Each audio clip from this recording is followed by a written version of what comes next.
चिंता छोड़ो। पुराने जमाने में एक जादूगर अपने जादू की कला दिखा दिखा कर बहुत फेमस होता जा रहा था। कई बड़े बड़े लोग उसे अपने यहाँ बुलाते, जादू दिखाने के लिए कहते, और जब वह जादू दिखाता तो खुश होकर उसे छोटा मोटा इनाम देते। जादूगर इतना प्रख्यात हो गया था कि उस राज्य के राजा तक भी उसकी बात पहुंच गई। इसलिए राजा ने भी उसका जादू देखने की इच्छा जताई। राजा का बुलावा आया तो जादूगर भी खुश हो गया। उसने सोचा, अपनी जिंदगी का सबसे बड़ा इनाम पाने का ये अच्छा मौका है। कोई ऐसा जादू दिखाऊंगा कि राजा उससे खुश होकर बहुत बड़ा इनाम दे दें। जादूगर राजा के दरबार में पहुंचा। तब तक उसने सोचा नहीं था कि वह क्या जादू दिखाएगा। उसे यह तो पता था कि छोटी मोटी चीजें गायब करने वाले जादू से राजा को वह खुश नहीं कर सकता। उसे कुछ बड़ा करना पड़ेगा।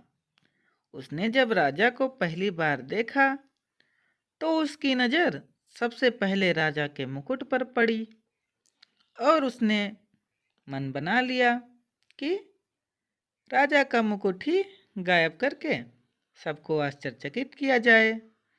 जादूगर ने अपना जादू शुरू किया और जैसा उसने सोचा था, राजा का मुकुट गायब कर दिया। राजा का मुकुट गायब होते ही सभा में बैठे सभी लोग राजा पर हंसने लगे। राजा को लगा कि जादूगर ने जानबूझकर उसकी तौहीन करने के लिए ऐसा किया है। राजा लोगों की हंसी को अपना अपमान समझ बैठा। गुस्से में आए राजा ने तुरंत उस जादूगर को पकड़कर काल कोठरी में डालने का हुक्म दिया और साथ में यह भी कहा कि इसे 7 दिन बाद फांसी की सजा दे दी जाए। जादूगर ने ऐसा नहीं सोचा था जो हो गया। फिर भी जादूगर इतना परेशान और दुखी नहीं दिख रहा था जितना उसे होना चाहिए था। जादूगर की पत्नी को जब इस बात की खबर लगी तो वह दौड़ी दौड़ी जादूगर को मिलने के लिए काल कोठरी में आई। वह अपने पति को इस तरह से मुसीबत में फंसे देखकर रोए जा रही थी। जादूगर ने उसे समझाया कि चिंता मत करो और खुश रहो। पत्नी को लगा कि मौत की सजा सुनकर जादूगर को सदमा लगा होगा, इसलिए ऐसी बहकी बहकी बातें कर रहा है। पत्नी बोली, आप ऐसे समय में भी कैसे खुश रहने की बात कर सकते हो? जादूगर पत्नी से बोला, अभी से क्यों दुखी होना? अभी मेरे पास 7 दिन बचे हैं। बाद में देखेंगे, जो होना होगा वो तो होगा ही। जादूगर की पत्नी रोज उससे मिलने आती और जादूगर उसे खुश रहने के लिए कहता और कहता कि अभी इतने दिन बचे हैं। आखिरकार वह दिन आ ही गया जिस दिन जादूगर को फांसी देनी थी। राजा भी उस दिन अपने घोड़े पर सवार होकर जादूगर को देखने के लिए आया था। राजा को घोड़े पर देखकर जादूगर के दिमाग में एक आइडिया आया। वह राजा को देखते ही उदास होने का नाटक करने लगा और रोने लगा।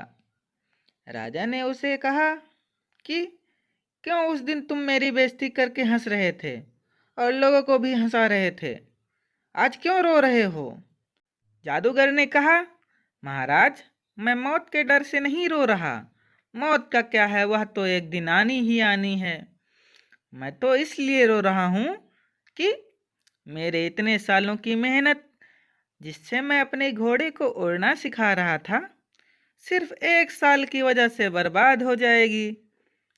अगर मेरे पास 1 साल होता तो मैं अपने घोड़े को उड़ाने में कामयाब हो जाता। जादूगर की बातें सुनकर राजा को लगा कि अगर उड़ने वाला घोड़ा मिल जाए तो वह दुनिया का सबसे सफल राजा बन जाएगा। वह उड़कर किसी भी अन्य राजा को बड़ी आसानी से युद्ध में हरा पाएगा।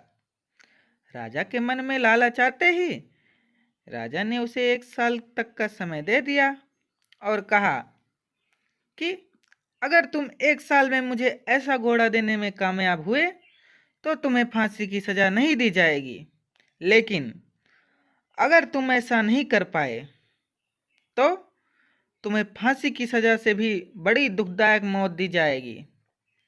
काल कोठरी से छूटने के बाद जादूगर सीधा अपने घर पहुंचा। जादूगर ने देखा कि उसका पूरा परिवार और पत्नी उसके मौत का शोक मनाने के लिए इकट्ठा हुए हैं। जादूगर को देखकर सब आश्चर्यचकित हो गए। पत्नी, जो पहले ही रो रही थी, उसे देखकर खुश हो गई। थोड़े समय बाद सब अपने घर चले गए। जादूगर की पत्नी ने जादूगर से पूछा, राजा ने तुम्हें छोड़ कैसे दिया? जादूगर ने उसे उस शर्त के बारे में बताया जिसमें जादूगर को एक उड़ता हुआ घोड़ा राजा को 1 साल के भीतर देना था। शर्त को सुनकर जादूगर की पत्नी फिर गुस्सा हो गई और बोली, तुम कैसी अजीब शर्त मानकर आ गए? क्या तुम नहीं जानते ऐसा घोड़ा कभी संभव ही नहीं है? जादूगर बोला, मुझे पता है, उड़ने वाला घोड़ा मैं कभी नहीं राजा को दे पाऊंगा, लेकिन मुझे जो 1 वर्ष का समय मिला है मैं उसे खुशी खुशी तो जी पाऊंगा। अब तुम भी चिंता छोड़ो और खुश रहो। 6 महीने ही बीते थे कि राजा और उसका घोड़ा दोनों ही मर चुके थे।